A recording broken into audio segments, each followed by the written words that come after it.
Un homme nous rejoint, il remplit les salles avec son seul en scène, mais il cartonne surtout au cinéma, souvent bien accompagné, c'est le cas encore avec Le Jour J, avec notamment, mais pas seulement, Chantal Latsou et Didier Bourdon. L'invité de Télématin ce dimanche, Kev Adams. Ah, Kev Adams, Salut, comment ça va? bienvenue. Comment ça va? C'est vous qui avez choisi cette musique Comment qu'on ça va? entend pour Ouais, votre c'est moi qui ai entrée. choisi, j'adore cette musique en ce Alors, moment. racontez-nous son titre et puis... C'est Noé Vayol de Bad Bunny, c'est vraiment le petit tube du moment, quoi. Pour se mettre en jambes. Exactement. Ça fait de la salsa comme ça a envie de, tu vois. C'est là où on voit qu'on On est la à la quétale. rue, parce que personne ne connaissait ici. Vous connaissez. Ah, ben oui. Vayol, Bad Bunny. Alors il n'y a que nous qui étions à la rue. On est un peu has-been, mais bon, Ouais, on fait c'est ce pas qu'on grave. peut grâce à vous pour se rattraper. Le Jour J, en salle à partir de mercredi, c'est délirant, c'est Ouais. drôle, c'est absurde souvent. On en parle dans un instant. Mais d'abord, c'est l'interview Encore un matin. Encore un match. J'aime bien faire nan parce que je connais pas vraiment bien les paroles. Moi, je connais que Encore un matin. Ah bah voilà. Encore un matin. Merci, je suis pas la seule. Kev Adams, on lance le réveil. Question courte, réponse courte. L'heure du réveil ce matin. 9h30. Ah, grâce à... L'heure L'heure du du coucher. L'heure du coucher très tard. C'est une période de promo en ce moment. Donc forcément, hier, j'ai enregistré l'émission de Léa Salamé et ça a fini un petit peu tard. Et ensuite, j'ai enregistré une vidéo pour YouTube. Donc je pense que je suis rentré chez moi vers 2h30 du matin. Donc Ah ça oui. bosse. Ça bosse, L'humeur ça du bosse. jour ce matin. Très bonne humeur. Je suis très bonne humeur, je suis content. On touche à la fin de la promo du film. Je suis très fier de ce film, très fier de la manière dont on en a parlé un peu partout. Donc tout va bien. Est-ce que des fois vous vous réveillez le matin d'humeur massacrante? Bien sûr, comme tout le monde. Bien sûr, il y a des matins, je me réveille, je suis énervé contre la terre, je sais pas pourquoi. Qu'est-ce que vous avez mangé au petit-déj ce matin? J'ai pas pris de petit-déj, j'ai bu un café au lait, tranquille. Le premier geste au réveil alors. Malheureusement, j'essaye de m'en détacher, mais c'est de regarder le téléphone souvent. Terrible. Comme nous Pareil tous. pour tout le Eh monde. ouais, Ah non, mais oui, je évidemment. travaille un peu là-dessus, là. Là, je suis en train de me dire, là, par exemple, il y a 2-3 matins dans la semaine, je le prends, je fais, non. Je coupe, Ouais. coupe, time up. Ah bah ben time voilà. up. Ah bah voilà, Parfait. c'est le time up, c'est la fin du réveil. Kev Adams dans Le Jour J, comédie drôle, on le disait, délirante de Claude Zidi Junior. Ouais. L'histoire de deux soldats, pas les meilleurs, on expliquera Ah, c'est pourquoi. clairement pas les pingouins qui glissent le plus loin sur la banquise. on Ça, va pas se c'est mentir. sûr. Pendant la Seconde Guerre mondiale, ils débarquent sur les côtes normandes. Le problème, c'est qu'ils ont un jour d'avance. Bande-annonce. Gentlemen, après l'échec de l'opération Butterfly, notre dernière chance est un débarquement massif sur les plages de Normandie. Ils sont où les autres, là, l'armada, tout ça? On s'est pas trompé de jour. Mais non, on s'est pas trompé de jour, non, bien sûr que non. On s'est trompé de jour.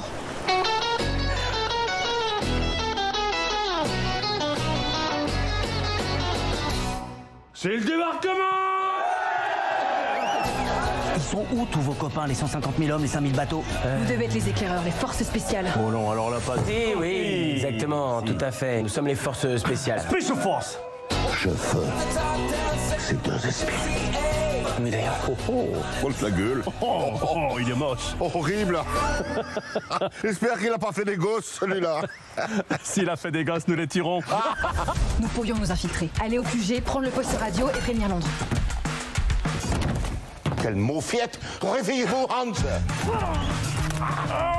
Faites là. Faites là. Alors, mais qu'est-ce que c'est drôle. C'est un peu un mélange des Soudoués, de la 7e compagnie, de la Grande Vadrouille, ce film, ça, c'est finalement. un sacré compliment. Franchement, j'estime pas qu'on soit aussi fort que tous ces classiques, mais ce qui est sûr, c'est que moi, je rêvais depuis tout petit de faire un film sur ce thème-là et dans la lignée de ces films-là. Et quand Claude Zidi Junior m'a proposé le thème, je me suis dit que c'était vraiment idéal, quoi. C'est pas si courant de vous voir dans un film d'époque à part Aladdin. C'est vrai, le dernier, c'était Aladdin. Après, j'avais fait un petit rôle dans Un sac de billes de Christian Duguay il y a quelques années, mais pas du tout dans un registre comédie. Donc non, ouais, c'est effectivement pas si courant. C'est ce qui Et nous a c'est plu aussi. Ouais, c'est très agréable. On a eu la chance quand même d'avoir des vrais costumes d'époque, des décors absolument dingues. On a tourné dans des endroits où ils ont tourné aussi La Grande Vadrouille, sur la vraie plage d'Omaha Beach où le débarquement a eu lieu. Enfin, il y a quand même pas mal de moments assez dingues sur ce tournage. Et puis on a été aidé par des spécialistes qui étaient déjà Historiens. vivants en 1944, comme Chantal Latsou. Moi, j'étais hyper sérieuse, genre, ouais, des historiens. c'est vrai. Non, mais alors, ce qui est drôle, c'est que l'histoire commence sur une base factice, dont vous êtes responsable, une base faite de chars gonflables, de soldats mannequins. Exactement. Mais cette armée fictive sur les côtes anglaises, bah, en fait, c'est une histoire vraie c'est l'opération Fortitude. Exactement, ouais. Moi, je l'ai appris quand j'ai attaqué le tournage du film, enfin, en lisant le scénario du film. Apparemment, c'est quelque chose qu'on apprend à l'école, mais je dois avouer que j'avais oublié. En fait, apparemment, il y a eu beaucoup de bases factices qui ont été montées sur les côtes anglaises pour leurrer l'aviation allemande. C'était une manière, en fait, de brouiller les pistes sur où allait se passer exactement le débarquement. Et donc, il y avait des faux tanks gonflables, des voitures gonflables, des soldats en mannequin. Et on envoyait des soldats qu'on ne comptait pas envoyer au front. Gérer un peu ces bases-là pour pas qu'elles soient toujours fixes et que les avions commencent à se dire ça bouge jamais, il n'y a rien là-dedans. Il fallait bouger un peu les tanks gonflables, les voitures et les soldats. Ouais. On peut dire un mot du casting quand même. Vous avez cité Chantal là-dessous, Brahim Boulel, Marie Parizeau qui sont vos jeunes acolytes, Didier Bourdon évidemment, Christiana Reali et Jarry. Et moi j'ai compris qu'il y avait Jarry dans le film à la fin, au moment du générique. Oui, il est méconnaissable. Méconnaissable. On va voir une photo en Asie. Il est assez dingue, c'est troublant même de le voir comme ça. Non, mais beaucoup pas du de tout gens dans son registre. Beaucoup de gens c'est lui à droite, là. Ouais, c'est lui à droite. Beaucoup de gens ne le reconnaissent pas du tout. Il forme un duo avec Didier Bourdon qui est absolument incroyable, franchement, qui est détonnant et qui est très, très drôle, évidemment. Et le casting est fou. Jarry, Didier Bourdon en Asie. J'ai l'impression que ça devrait déjà suffire aux gens pour avoir envie de voir le film. Ce qu'on peut dire aussi, c'est qu'il faut rester jusqu'au générique de fin parce qu'il y a un bêtisier. Oui. Et alors là, on comprend à quel point vous vous êtes bien marrés sur le tournage, notamment avec Chantal là-dessous. Eh oui. Maman! Tu veux partir avec elle, c'est ça? Mais maman, regarde, tu lui fais mal! Voilà. Là, tu lui fais bien mal, je crois. Elle lui a détruit la gueule. Et toi? Tu as aussi une grosse boot que lui? Qu'est-ce que t'as? Ne lâche pas, putain. Attends, laisse-moi. Je te regarde. Oui, moi aussi, j'ai une énorme butte. D'ailleurs, en parlant de notre butte, il est mort de rire. Ça va, Jean? Comment va Chantal?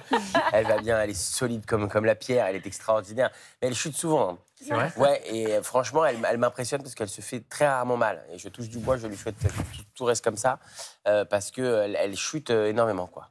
Vous êtes très souvent ensemble sur les projets, là, ces derniers temps. On s'entend très, très bien. Très, très bien. C'est une femme extrêmement touchante et en même temps d'une drôlerie sans nom. Elle est appréciée de toutes les générations. Moi, j'adore passer du temps avec elle, j'adore discuter avec elle aussi à la vie, au-delà de l'écran.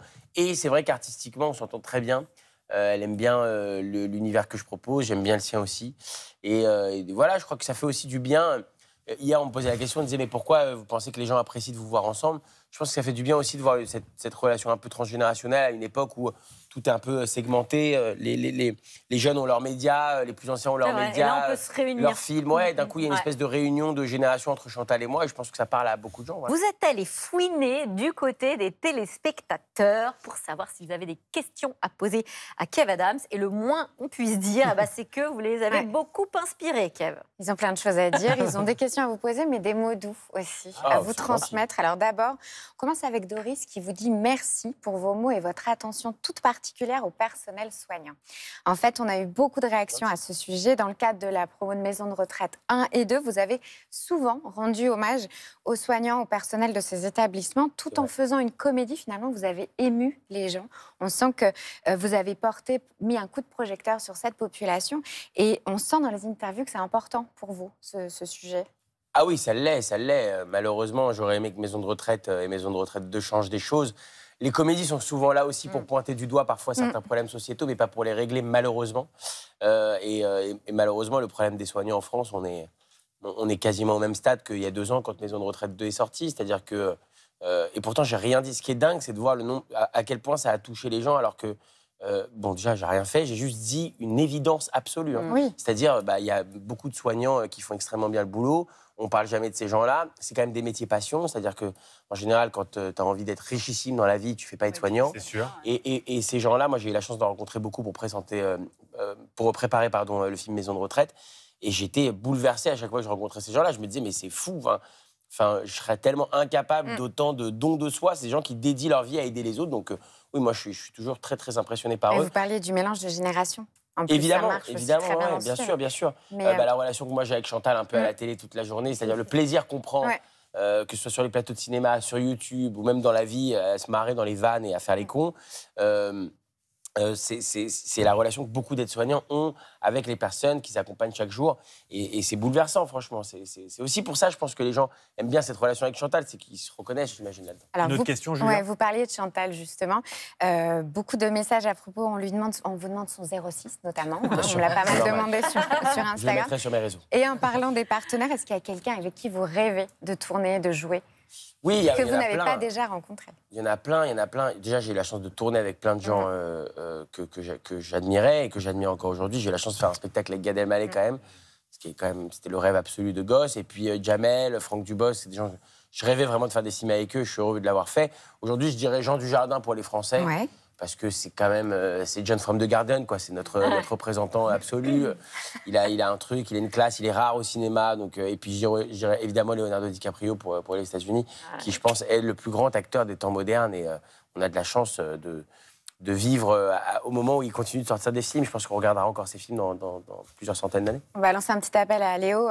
Vous êtes bilingue dans le film, là, on l'a vu dans Jour J. Donc je pense que c'est bon, on peut y aller. Dernière question. Alors, avec courte, qui réponse on courte. vous confond? Je vous demande ça parce qu'il y a un nom qui revient beaucoup sur les réseaux sociaux, sur Instagram, un autre acteur avec qui on vous confond souvent. Moi, je pense que c'est Ryan Bensetti. Ouais, bien joué. Bien sûr, bien sûr. Voilà. Bon, ça me flatte énormément. Vous êtes devenus Ça me copains? flatte énormément. Non, mais on n'est Vous êtes très on n'est copains. pas devenus copains, on était copains avant. Ah oui, bah On voilà. est très très potes, on s'entend extrêmement bien. C'est un mec non seulement brillant, mais en plus adorable. Et c'est la version quand même beaucoup plus beau de moi-même. Non, mais il faut dire la vérité, moi j'ai aucun problème. Je suis très honnête avec moi-même.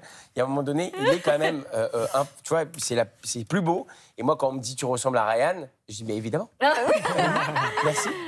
Merci Kev Adams. Merci beaucoup. On rappelle que vous êtes donc à l'affiche de la comédie Le Jour J, réalisée par Claude Zidi Junior. Ça sera à voir à partir de mercredi prochain.